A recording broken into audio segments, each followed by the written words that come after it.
우리는 계속해서 느헤미야의 말씀을, 느헤미야서를 그렇게 보고 있습니다. 느헤미야와 그리고 그와 함께한 그 백성들은 계속해서 위기를 맞이하고 또 위협을 당합니다. 그럼에도 불구하고 그것들을 잘 극복하고 있습니다. 우리의 신앙생활도 참으로 길고 깁니다. 그래서 그 위기도 많이 오고 또 위협도 많이 오게 되는 것을 경험하게 됩니다. 그럼에도 불구하고 그 위기를 잘 극복하고 살고 있잖아요. 오늘도 이렇게 하나님의 큰 은혜를 입어서 주일에 와서 그 위기를 극복하고 또 하나님의 은혜를 찾으신 여러분들, 또 하나님께 감사하기도 하고 여러분들 참 잘했다라고 또 격려해 드리기도 합니다. 예, 그 인생의 그런 어떤 이렇게 위협과 위기가 와도 잘 극복하는 이런 느헤미야와 또 그와 함께한 그 백성들과 그와 함께한 그 귀족들의 삶을 잘 받아들여서 여러분들도 위기가 올 때 잘 헤쳐나갔으면 좋겠습니다. 지금까지 느헤미야와 그의 백성들이 그 겪은 그 경험들을 한번 저희가 정리해 보면 일단 외부적인 그 어려움들이 있었습니다. 외부적으로 위협하는 사람, 조롱하는 사람들이 있었습니다. 산발락과 도비아와 게셈입니다. 처음에 그 성벽을 건축할 때는 조롱을 했습니다. 뭐라고 조롱했다면 그들이 건축하는 돌 성벽은 여호가 올라가도 곧 무너지리라. 너희가 그렇게 은사를 따지지도 않고 그 건축하는 데 필요한 돌이라든가 그 재료들도 부족한데 너희들이 그렇게 성벽을 쌓아봤자 곧 허물어지지 하고 조롱을 했습니다. 그럼에도 불구하고 느헤미야는 그 위기에서 또 벗어나고 기도하고 했습니다. 뿐만 아니라 그들이 이제 성벽이 건축이 돼서 다 연결되고 그 높이가 한 반쯤 다 건설됐다고 했을 때는 안 되겠다. 얘들이 끝까지 할 것 같구나. 생각이 돼서 기습 작전을 하려고 했습니다. 그래서 이스라엘 백성들을 다 죽이려고 하기도 하고 밤에 야습해서 또 그 성벽을 다 무너뜨리려고도 했습니다. 그럴 때 느헤미야와 그와 함께 했던 사람들은 이제 결단을 하게 되는 거죠. 우리가 성 안에서 자자. 그들이 공격해 올 수 있다. 그리고 우리가 낮에 공격하면 어떻게 하냐. 아예 칼을 차고 일을 하자. 밤에 오면 불침번을 서자. 근데 또 멀리서 오게 되면 어떻게 할까? 그러면 우리가 나팔을 불자. 그래서 경계 업무를 서자. 경보의 시스템을 만들자. 이런 방법으로 그런 것들을 다 대비하고 이렇게 넘어갔습니다. 그런 것들은 다 외부의 위협이었습니다. 또 한 가지는 내부에서 일어나는 일들이었습니다. 이 산발락, 도비아, 게셈과 친한 유다 사람들이 있었습니다. 그들은 또 그들의 게임에 넘어가서 자꾸 힘이 약해진 것입니다. 그리고 또 느헤미야에게 요구합니다. 이 유력한 사람, 이 세 사람과 같이 마음을 합하지 못하면 성벽을 완전히 건축할 수 없습니다.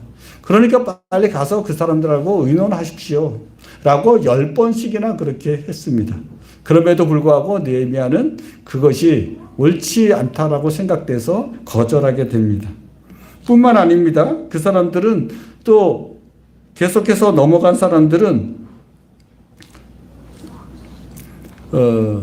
그런 것들을 극복하고 했는데 이런 사람들의 특징은 뭐냐면 이제 게셈과 친하잖아요. 왜 친하냐면 부자이기 때문에 친한 거죠. 권력이 있기 때문에 친한 거죠. 그래서 그 사람들을 일컬어서 유대 사람들이다 이렇게 표현하고 있죠. 그 사람들이 무슨 일을 했죠? 흉년이 들자 그동안 빌려줬던 것, 구워줬던 것, 그것들을 고리대로 받는 거죠. 그리고 못 받으면 그 땅을 뺏는 거죠. 더 못 받으면 자녀를 뺏어서 종으로 삼는 거죠. 그러므로 말미암아 이스라엘 내부 안에도 이런 심각한 일이 발생한 거죠. 그러니까 어떻게 하겠습니까? 한 마음으로 성벽을 건축해야 되는데 이렇게 사람들이 원망을 하게 되니까 이 문제가 심각하잖아요.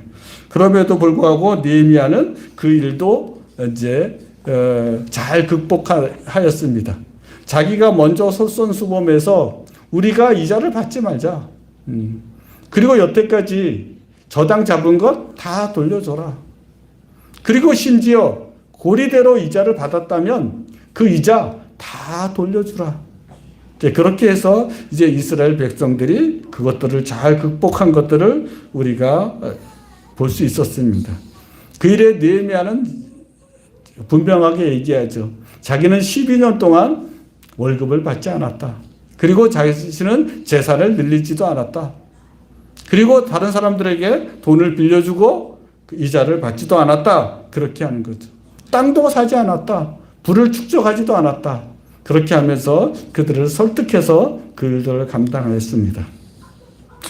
이어지는 오늘 본문은 여전히 그렇게 했으면 위협이 사라져야 될 것 같은데, 위기가 사라져야 될 것 같은데, 왜 인생이 끝날 때까지, 또 성벽을 지을 때까지, 또 성벽을 지은 다음에도 계속해서 그 위협과 위기는 끝나지 않는 걸까요? 그 부분들이 오늘 본문에 나오고 있습니다. 산발락과 도비아와 그 게셈과 그 함께한 사람들이, 그 대적들이 이제는 안 되겠다 생각되니까 느헤미야를 아예 시해할 생각들을 갖게 됩니다. 그래서 여러 번 그 악한 계획들을 실행을 하죠. 계속해서 사람을 보내고 편지를 쓰죠. 4번씩이나 그렇게 하죠. 그럼에도 불구하고 안 되니까 5번째 또 그렇게 하죠. 그럼에도 불구하고 그것들을 다 넘어서서 느헤미야는 이제 성벽을 완전하게 건축하게 됩니다. 성벽의 그 규모를 한번 이렇게 추측해보고 고고학을 통해서 보니까 그게 예전에 있었던 거라서 지금 고고학으로 다 정확하게 알 수는 없잖아요. 그런데 그 고고학자들의 그 추측에 의하면 성벽의 총 길이가 2.5에서 4km 정도 된대요. 그리고 성벽의 그 두께 있잖아요. 그 두께는 2.5에서 3m 정도가 되는 거죠. 그리고 성벽의 높이는 6m에서 10m 정도가 되는 거죠. 그 정도 규모는 이렇게 보면 이렇게 제가 이렇게 하면 2m밖에 안 되잖아요. 3m 정도 되는 거리를 이렇게 성을 쌓는 거죠. 예전에 드라마에서 보게 되면 그 성 위에서 그 적들이 올라오는 것들을 공격해야 되잖아요. 그러니까 성벽이 두께가 두꺼워야 되는 거죠. 그러면 한번 이 정도 정도 범위는 어느 정도 될까 한번 생각해 봤더니 우리 가까운 데에 강원대학교가 있잖아요. 우리 미정 자매가 이제부터 강원대학교 다닐 텐데, 그리고 많은 사람들이 강원대학교 나왔는데, 강원대학교 하면 대강 면적을 알 수 있죠. 그 둘레를 알 수 있겠죠. 강원대학교 전체, 강원대학교 제가 다닐 때 강원대학교는 요 정도였는데, 지금 왜 와서 보니까 거의 우리 교회하고 길 건너까지 왔더라고요. 그러니까 지금 강원대학교가 아주 많이 커졌어요. 그래서 최대 그 넓은 강원대학교를 따지면 4.5km 정도 된대요. 옛날 강원대학교 범위는 한 2.5km밖에 안 되는 것 같아요. 그러니까 어떻게 할 수 있죠? 강원대학교 전체 둘레를 염두에 두고 다 3m 정도 되는 두께로, 그리고 높이는 거의 10m 정도 되는 것을 다 쌓은 거죠. 얼마 만에요? 52일 만에. 건물 하나 우리가 지을 때 뭐 1년도 걸리고, 또 공사하다 보면 아파트 하나 건축하는데도 우리가 또 제가 정보를 얻은 바에 의하면 3년이 걸리고 그렇게 한답니다. 그런데 이 성도들이 온 마음과 뜻을 합해서 이 거대한 성벽을 52일간에 걸쳐서 이제 만든 것입니다. 오늘 이 부분들을, 그것은 이제 참고로 하고요. 오늘 본문들을 1절부터 차근차근 이렇게 살펴보도록 하겠습니다. 1절과 2절입니다. 산발락과 도비아와 아라비아 사람 게셈과 그 나머지 우리의 원수들이 내가 성벽을 건축하여 허물어진 틈을 남기지 아니하였다 함을 들었는데, 사실은 그렇지 않다는 거죠. 그때는 내가 아직 성문에 문짝을 달지 못한 때였더라.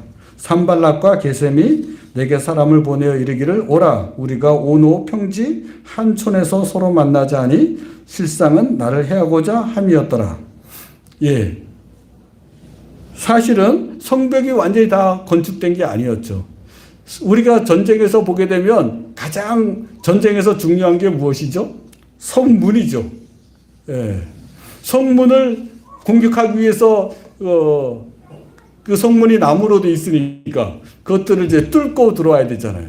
그래서 성벽에서 가장 중요한 게 성문인데 그 성문이 다 완성되지 않았는데, 예, 소위 말해서 성문의 그 문짝이 완성되지 않았는데 이 사람들이 생각하기를 이제 다 완성됐다 이렇게 생각하고 있으니까 한편으로는 굉장히 다행인 거죠. 그때라도 공격하게 되면 허점이 있는 건데 그럼에도 불구하고 그들이 그렇게 생각하고 있는 것은 참으로 다행이고 또 느헤미야는 그것을 알기 때문에 한시도 멈추지 않고 완전하게 성문까지 완성하려고 애를 쓰고 있는 거죠. 그런데 2절에 보게 되면 오노 평지 한 촌에서 만나자고 하는 거예요.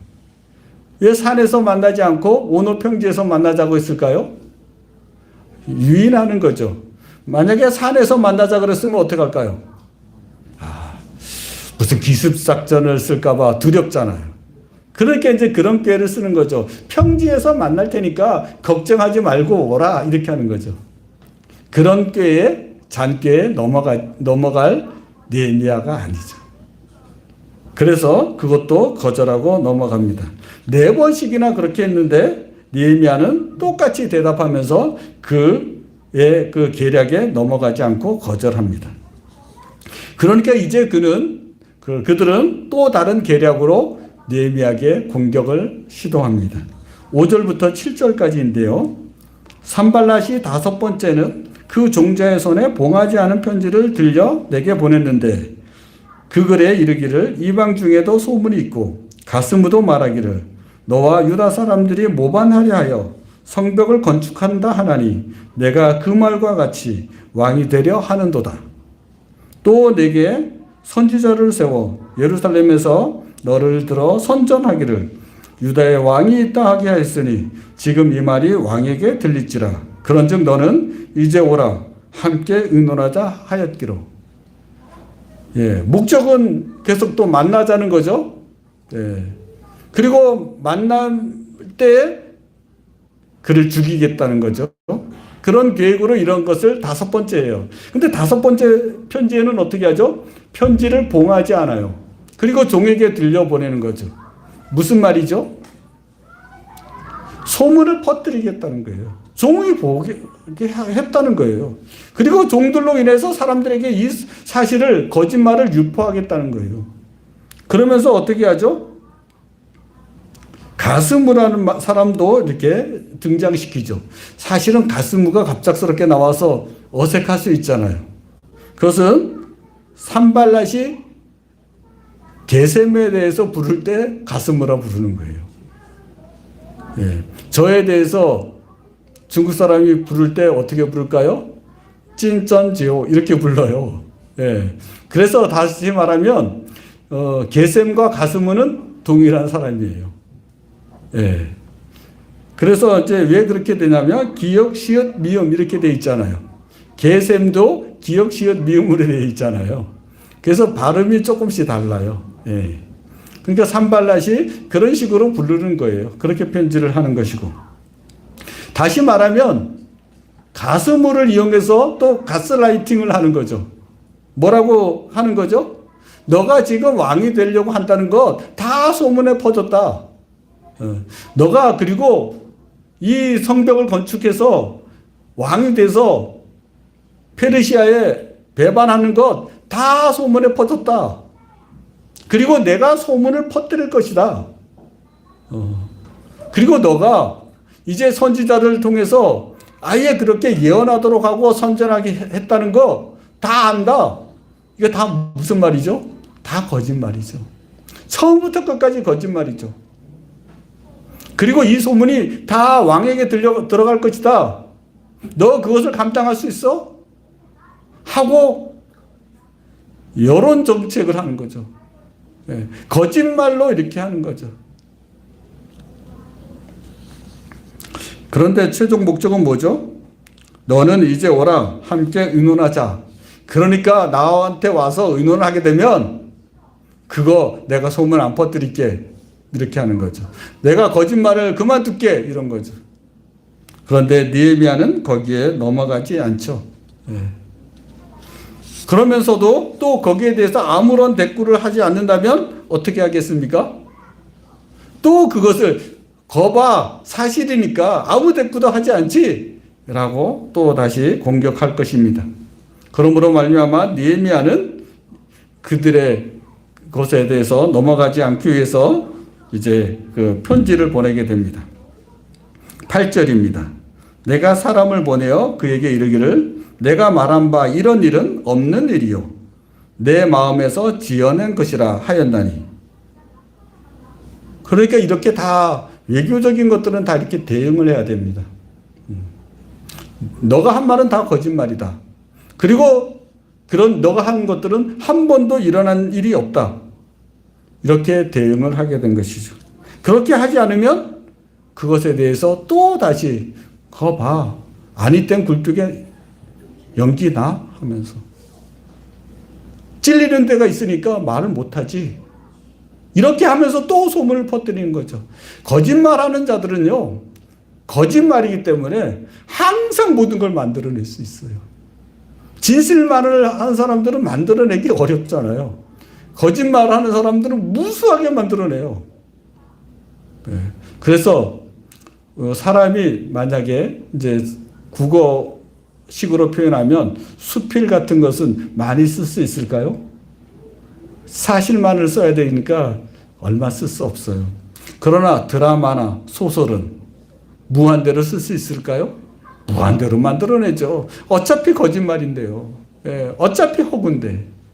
그렇기 때문에 이 사람들은 계속해서 만들어내는 거죠. 그러므로 말미암아 느헤미야는 어려운 거죠. 그래서 느헤미야는 이것을 이기기 위해서 기도하게 됩니다. 9절 마지막 절 부분에 보면 그렇게 표현하고 있습니다. 이제 내 손을 힘있게 하옵소서. 성벽을 재건하는 일에 결국은 이들의 이 원수들은 이런 모든 말들이 결국은 성전을 힘을 빼게 해서 성벽을 짓지 못하게 하는 것, 완성하지 못하게 하는 게 목표니까요. 그래서 힘을 떨어지게 하는 거죠. 그래서 이제 느헤미야는 하나님 이 소리를 듣고 내가 힘이 빠지지 않게 해주세요. 다시 말하면 이런 얘기를 들을 때 그리고 내부에 이런 넘어가는 사람들이 있을 때 힘이 빠지잖아요. 그러니까 하나님께 기도해서 그 새 힘을 얻는 느헤미야를 볼 수 있습니다. 그럼에도 불구하고 이들의 악행은 멈췄을까요? 네, 멈추지 않죠. 네.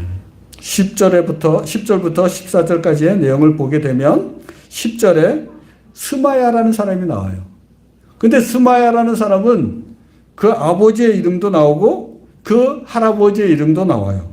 아버지의 이름은 들라야고 그 할아버지의 이름은 무에다벨이에요. 한번 생각해 보십시오. 제가 이제 우리 교회 온 지 얼마 좀 됐잖아요. 예, 1년이 넘었잖아요. 그래서 제가 우리 교회에서는 좀 유명한가요? 유명하다고 해주세요. 예, 유명해졌어요. 예. 그런데 스마야보다 유명할까요? 여러분, 저희 아버지 이름 아세요? 저희 할아버지 이름을 아십니까? 모르잖아요. 제가 굉장히 유명해졌는데 뭐 가문이 유명한 건 아니잖아요. 예. 그러니까 여기에 나오는 스마야는 어느 정도 유명한 거죠? 굉장히 유명한 거예요. 가문 자체가 위대한 가문이죠. 그래서 어떻게 표현해야 되죠? 이 사람은 할아버지도 유명하고 아버지도 유명하고 자기 자신도 유명한 거예요. 뼈대 있는 집안이죠. 어떤 집안일까요? 제사장 집안이죠. 예. 그러니까 이제 이 사람은 제사장 집안인데도 불구하고 하나님의 은혜를 받아서 예언도 막 하는 그런 사람이죠. 그런데 지금 거짓 예언을 하게 되는 거죠. 누구에게요? 느헤미야에게. 10절에 그렇게 기록하고 있습니다. 그가 이르기를 그들이 너를 죽이러 올 터이니 우리가 하나님의 전으로 가서 외소 안에 머물고 그 문을 닫자. 저들이 반드시 밤에 와서 너를 죽이리라. 뼈대에 있는 사람의 그 유명한 사람이, 그것도 하나님의 예언을 하는 사람이, 그것도 신분이 제사장 신분인데 그가 느헤미야한테 뭐라고 얘기하냐고요? 너 외소에 숨어라. 우리가 같이 숨자. 내가 너를 데리고 갈게. 그리고 성문을 닫자. 오늘 그가 밤에 공격해 온다. 이런 것이죠. 그런데 느헤미야가 어떻게 대답하죠? 내가 이르기를 나 같은 자가 어찌 도망하며 나 같은 몸이면 누가 성소에 들어가서 외소에 들어가서 생명을 보존하겠느냐? 나는 들어가지 않겠노라. 이렇게 하는 거죠. 어떻게 해서 벗어나는 거죠? 나 같은 자가, 나 같은 몸이면 이렇게 하죠. 한번 생각해 보십시오. 성소는 외소와 내소로 되어 있어요. 외소라는 것은 뭐냐면 일반적으로 말할 때 성소라고 말을 해요. 내소라고 말을 하면 일반적으로는 지성소예요. 그리고 대제사장은 그 내소에, 지성소에 1년에 딱 한 번밖에 못 들어가요. 예, 대속죄일. 유대력으로 따라지면 7월 10일에 딱 한 번밖에 못 들어가요. 그것도 대제사장이 죽으면 어떻게 될까요? 다른 사람이 들어가지 못해요. 들어가면 죽으니까. 그래서 대제사장이 들어갈 때 어떻게 하냐면 허리에 줄을 매요. 혹시 죽으면 끌어내려고. 따라 들어갔다가는 자기도 죽으니까. 그리고 외소 같은 경우는 일반적인 제사장들이 다 들어가서 거기서 제사를 드려요. 그런데 일반인이 들어가면 어떻게 되죠? 죽임을 당하죠. 그런데 지금 뭐라고 얘기합니까? 내가 보증을 설 테니까, 내가 제사장이니까 느헤미야 너 같이 성소에 들어가서 외소에 들어가서 숨자 이렇게 하는 거죠. 그런데 느헤미야가 이것을 어떻게 벗어나죠? 내가 누군데? 나는 제사장이 아니잖아. 내가 어떻게 들어가? 하나님의 명령이 있고 하나님의 율법이 있는데 그러면서 그것들을 거절하게 되죠. 정말 하나님 앞에서 자기가 누군지 분명하게 아는 것이죠. 그렇게 해서 이제 이것을 벗어나게 됐는데 그 벗어난 후에 깨닫게 된 거죠. 뭐라고 깨달았냐면 12절과 13절입니다. 한번 다 같이 읽어보도록 하겠습니다. 시작. 깨달은즉 그는 하나님께서 보내신 바가 아니라 도비야와 산발랏에게 뇌물을 받고 내게 이런 예언을 함이라. 그들이 뇌물을 준 까닭은 나를 두렵게 하고 이렇게 함으로 범죄하게 하고 악한 말을 지어 나를 비방하려 하였느니라. 그렇죠. 자기는 들어갈 수 있죠. 근데 느헤미야까지 들어가면 느헤미야는 어떻게 되죠? 죽임을 당하죠. 또 죽임을 당하지 않더라도 죄를 범하게 되죠. 그러면 어떻게 될까요? 이런 스마야가 확 돌이켜서 느헤미야가 하나님의 율법을 어기고 외소에 들어갔다. 저는 악하다. 지도자로서 합당하지 않다. 하고 또 소문을 퍼뜨릴 거죠. 그것들을 알고 있는 거죠. 그런데 실제 봤더니 뇌물을 받았네요.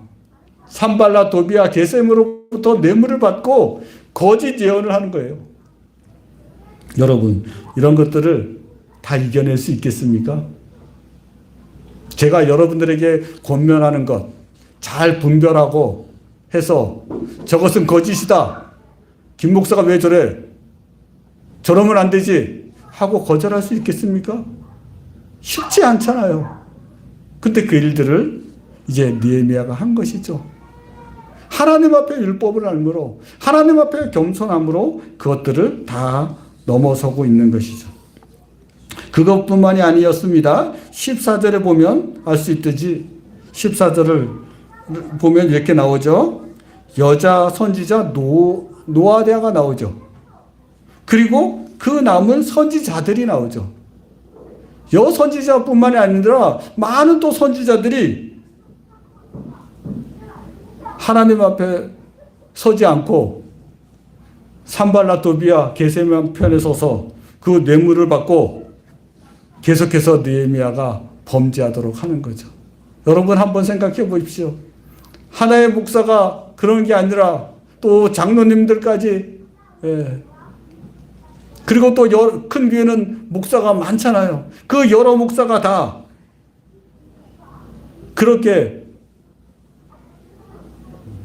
거짓 예언을 하고 거짓 가르친다면 그것들을 이겨내기가 쉽겠어요? 그런데 느헤미야가 그것들을 이겨내고 있는 것이죠. 어떻게 이겨내고 있을까요? 하나님을 경외하는 거죠. 하나님의 말씀을 존중하는 거죠. 그리고 백성을 사랑하는 거죠. 그것으로 말미암아 이것들을 이겨내고 있는 거죠. 우리가 아는 것처럼 느헤미야는 제사장도 아니에요. 그래서 말을 하는 거죠. 나 같은 사람이, 나는 레위인도 아니고 제사장도 아닌데 어떻게 들어갔냐? 나 같은 몸이 하나님의 율법을 견딜 수 있을까? 내가 어떻게 그렇게 범죄할 수 있을까? 하고 그것들을 거절하는 거죠. 그렇기 때문에 결국에는 이들의 악한 그 꾀들을 다 알게 된 것이죠. 어떤 면에서 목사도 아니고 장로도 아니고 권사도 아닌데 그들이 다 뇌물을 받고 얘기하는데 그것들을 신앙인이, 성도가 견뎌내는 것은 쉽지 않죠. 그럼에도 불구하고 느헤미야는 그 일들을 감당하고 있는 거죠. 하나님은 이렇게 하나님을 사랑하고 백성을 사랑하는 그 사람을 통해서 일하시지, 이름뿐인 제사장, 선지자 그들을 사용하지는 않죠. 진리에 선 사람을, 하나님을 경외하는 사람을 하나님께서는 사용하시죠. 그게 느헤미야였습니다. 15절에 보게 되면 이렇게 기록하고 있습니다. 성벽 역사가 성벽의 일이 52일 만에 엘룰월 25일에 끝나매. 얼마나 기뻤겠습니까? 하나님께서 이 일을 하신 거죠. 그 외부적인 그런 위협과 내부에 그 수많은 갈등이 있었음에도 불구하고 52일 만에 이 일들을 해냈으니 얼마나 감격이 되겠습니까? 1절에서 볼 때 성벽의 문짝을 아직 달지 못했을 때 그때 얼마나 느헤미야가 공격을 당하고 있습니까? 그럼에도 불구하고 느헤미야와 함께했던 귀족들이 있을 게 아니에요. 또 느헤미야와 함께했던 민장이 있죠. 그리고 느헤미야와 함께했던 그 많은 백성들이 있죠. 어떤 백성인가요? 자기의 은사를 돌보지 않고 내가 은사가 없어도 하나님의 일이라면 내가 해야지. 그렇게 감당했던 사람. 내가 의무가 없어도 내가 여자라도 하나님의 일이라면 내가 감당해야지 했던 그 사람들을 보고 느헤미야가 기도하면서 그 일들을 감당한 거죠. 그렇게 이겨낸 것들을 보게 됩니다. 그렇게 했더니 16절에서 우리가 알 수 있는 것처럼 이제 완전하게 성벽이 다 완성이 된 거잖아요. 그리고 성문도 완성이 된 거잖아요. 그리고 성문짝도 다 다른 거잖아요. 이제 완전한 준비가 됐어요. 그러면 대적들이 어떻게 되겠습니까? 낙담하게 되죠. 그래서 이제 큰 일들을 하게 된 거죠. 그래서 이제 그들이 다 낙담됐어요. 그들이 더 낙담된 이유는 뭘까요? 이렇게 자기들이 위협하고 또 이스라엘 백성, 그 유다 백성들까지 한편이 돼서 그렇게 힘을 뺐는데도 불구하고 성벽이 완전히 재건이 됐어요. 그러니까 이들이 생각한 것은 야, 하나님이 정말 느헤미야와 그리고 느헤미야와 함께하는 사람들과 함께하는구나. 이것을 깨닫게 되면서 안 되겠구나 하고 낙담을 한 것이죠. 하나님께서 그렇게 큰 은혜를 베푸신 것을 인하여서 감사를 드립니다. 그럼에도 불구하고 다 이제 끝났어요. 그러면 이제 이들이 다 사라져야 될까요? 사라졌으면 좋겠어요. 근데 왜 이렇게 악한 사람들은 질기고 질긴가요? 예. 1심에서 안 됐으면 끝나야지. 또 2심에 하고 2심에서 안 됐으면 끝나야지. 또 왜 3심까지 가고 질기다고요. 이제 성벽이 다 완전히 건축이 되고 완성이 됐으면 포기하고 그래 우리가 잘못했다. 회개하고 돌아와서 함께하자. 그러면 얼마나 좋을까요? 그런데 여러분 악한 사람들은 그렇게 만만치 않아요.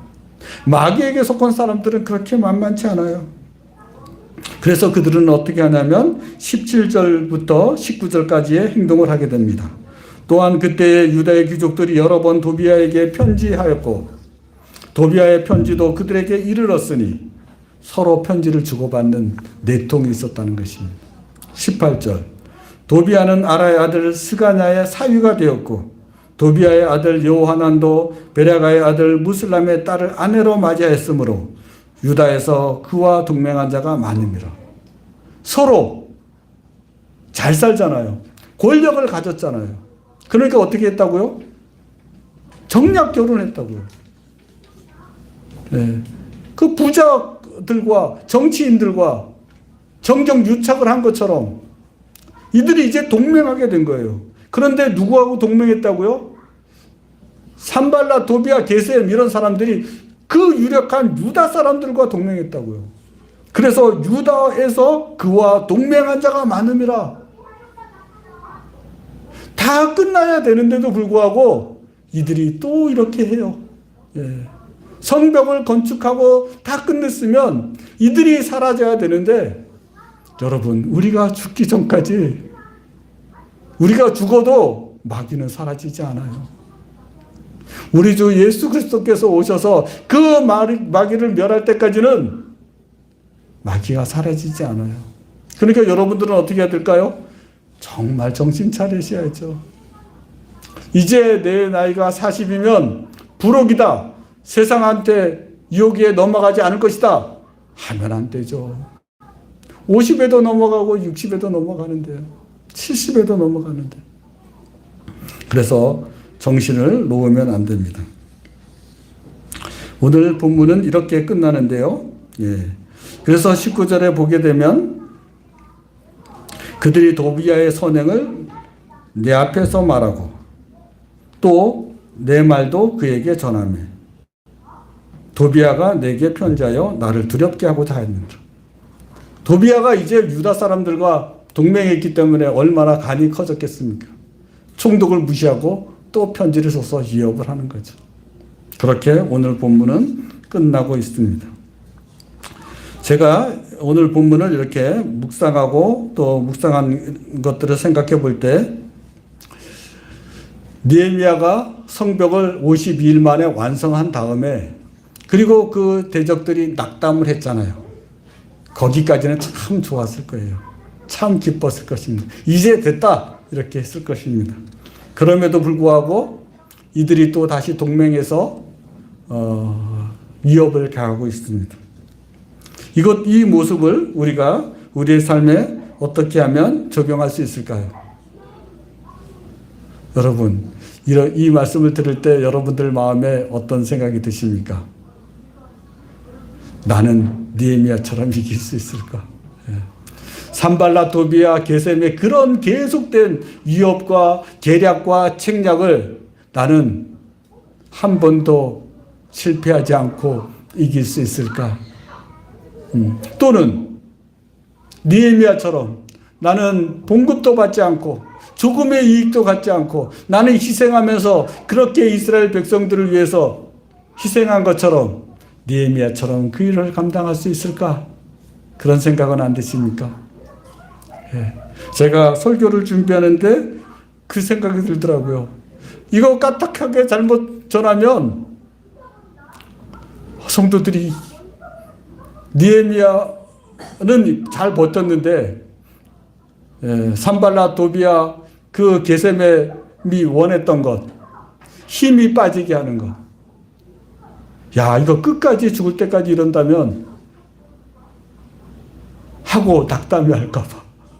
예, 걱정이 되더라고요. 여러분 끝까지 해야 되는데 낙담하지 말아야 됩니다. 어떻게 하면 낙담하지 않을까요?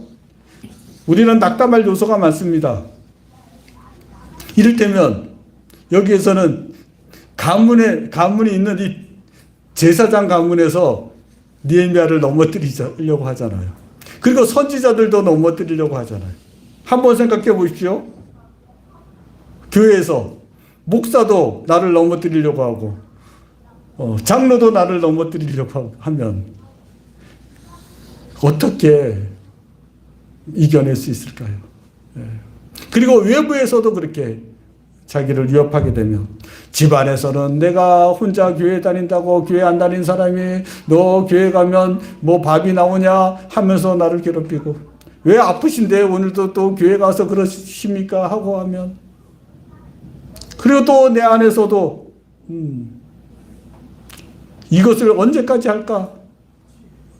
헌금은 언제까지 내야 되고 예, 제가 이런 것을 봤을 때 이런 가끔 얘기를 듣는데 이런 생각이 들더라고요. 예수님을 믿던 사람들이 교회를 떠나서 방황하게 되는 이유가 있는데 목사와 장로와 집사들에게 속임을 당하거나 사기를 당하거나 또 무시를 당하거나 계속 오게 되면 돈을 요구하는 것 같아서 교회를 다니지 않게 되었습니다. 하는 게 많더라고요.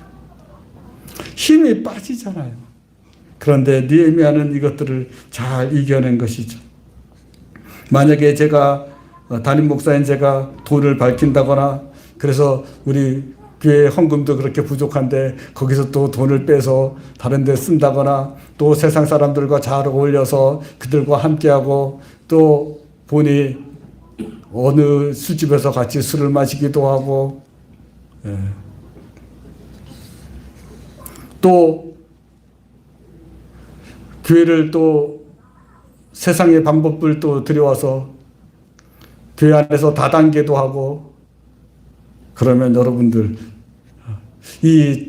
이런 참담함이 빠진다면 그런 가운데도 신앙생활을 승리할 수 있겠습니까? 느헤미야가 그 일들을 한 거니까 얼마나 위대합니까? 그런데 제가 여러분들에게 말씀드리고 싶은 것은 이것입니다. 여러분, 느헤미야를 괴롭혔던 산발랏, 도비야, 게셈 그들의 그 수많은 공격들을 우리는 공부를 했지만 잊어버리세요. 네. 그것을 생각하지 마세요.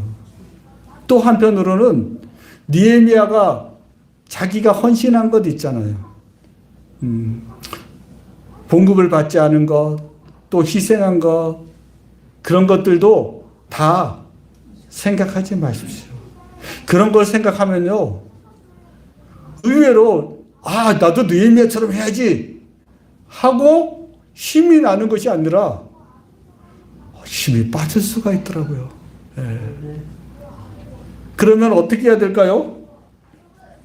제가 여러분들에게 그래서 이렇게 당부하고 싶은 것은 뭐냐면 그것을 묵상하지 말고 느헤미야가 한 가지를 중간중간 했구나. 어떤 소식을 들었을 때 늘 마음 아파하면서 울었잖아요. 울면서 기도했잖아요. 금식하면서 기도했잖아요. 또 왕 앞에 갔을 때 어떻게 했나요? 눈 뜨고 기도했잖아요. 그리고 지금 고비 있을 때마다 어떻게 하죠? 기도했잖아요. 그래서 여러분들에게 부탁하는 거예요. 세상의 악함을 묵상하지 마세요. 그리스도인이 앞으로 가야 될 험난한 것, 이겨야 될 것들을 묵상하지 마세요. 어떻게 하시라고요? 그때그때 기도하세요. 그냥. 그때그때 기도하면 느헤미야처럼 돼요. 다시 말하면 기도하는 사람을 하나님께서 하나님의 의가 나타나고 하나님의 능력이 나타나서 그때그때 하나님이 하세요. 그래서 느헤미야를 높일 수가 없어요. 느헤미야가 굉장히 위대하죠. 그러나 느헤미야를 묵상하지도 말고 또 악한 사람들 산발랏, 도비야, 게셈 가슴우 그를 묵상하지 마세요. 여러분들은 그냥 쉽게 한 가지만 하세요. 뭐라고요? 그냥 기도만 하세요. 그러면 때로는 질 수도 있어요. 괜찮아요. 그 다음번에 이기면 되죠. 다시 말하면 하나님께서 느헤미야를 쓰신 것처럼 우리를 반드시 승리함으로 그렇게 이끄신다고요. 이 긴 인생에서 그래서 점점 이 세상에 살면서 약삭빠르러지려고 할 필요 없어요. 저기 이렇구나, 세상이 이렇구나, 이 나라가 이렇게 가는구나, 정치가 이렇게 움직이는구나, 정권이 이렇게 움직이는구나, 금융이 이렇게 바뀌는구나. 그거 못 따라가요. 나는 그러면 이렇게 해야 되겠구나, 저렇게 해야 되겠구나, 이렇게 해야지 살아남겠구나. 안 돼요. 어떻게 하시라고요? 그때 살아요.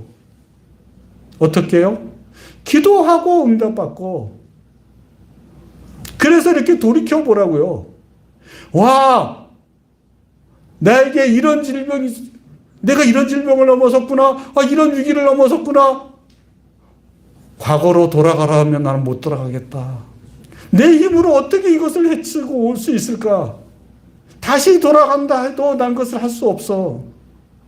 오직 돌아서 보니까 다 하나님의 은혜였어.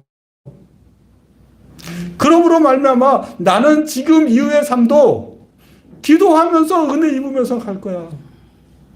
그렇게 하시라고요. 그러므로 자기의 처지를 묵상하지 마요. 난 이것도 안 되는데 저것도 안 되는데 그게 보이잖아요. 그리고 악한 사람들의 직장이든 상사든 목사든 다 신경 쓰지 마세요. 우리 교회는 뭐 좋은 목사니까 됐다, 뭐 저거니까 나쁘니까 안 됐다, 이렇게 하지 마세요. 나는 기도하면서 한 칸 한 칸, 한 걸음 한 걸음 가겠다. 오늘 찬양처럼. 그렇게 하시다 보면 어느 사이에 느헤미야가 입었던 은혜를 여러분들도 입을 것입니다. 그러려면 어떻게 해야 되냐면 마태복음 6장 33절 34절에 예수님께서 가르쳐 주셨어요. 그런즉 너희는 먼저 그의 나라와 그의 의를 구하라. 그리하면 이 모든 것을 너에게 더하시리라. 그러므로 내일을 위하여 염려하지 말라. 내일은 내일이 염려할 것이요 한 달의 괴로움은 그날로 족하니라. 걱정하지 말라는 거예요. 염려하지 마세요. 아파도 아프다고 내가 죽나? 그냥 아플 뿐이지. 하나님 고쳐주세요. 너무 아파요. 아픈 것 좀 줄여주세요. 하고 그때 기도하면서 한 칸 한 칸 하다 보면 하나님께서 우리 인생을 마칠 때 우리를 넉넉히 천국으로 이끄실 것입니다. 느헤미야를 그렇게 하신 것처럼 그렇게 우리를 이끄실 것입니다. 그러므로 우리는 어떻게 해야 되죠? 한 가지하고 싸워야 돼요. 염려가 들면 싸워야 돼요. 그러면 염려가 들 때 어떻게 해야 되겠습니까? 주님께서는 그것에 대해서도 다 말씀해 주셨어요. 빌립보서 4장 6절에는 이렇게 표현하고 있습니다. 아무것도 염려하지 말고 다만 모든 일에 기도와 간구로 너희 구할 것을 감사함으로 하나님께 아뢰라. 이 방법으로 사시면 때로는 실패해도 하나님께서 마침내 반드시 승리함을 주실 것을 믿습니다. 그런 마음으로 또 한 주를 살아내시고 한 달을 살아내시기를 간절히 바라고 또 축복합니다. 기도하겠습니다. 하나님 아버지 감사합니다. 오늘도 함께 하신 것 감사합니다. 주여, 모든 성도들에게 이김을 주시는 하나님을 찬양하며 우리 주 예수 그리스도 이름으로 기도합니다. 아멘.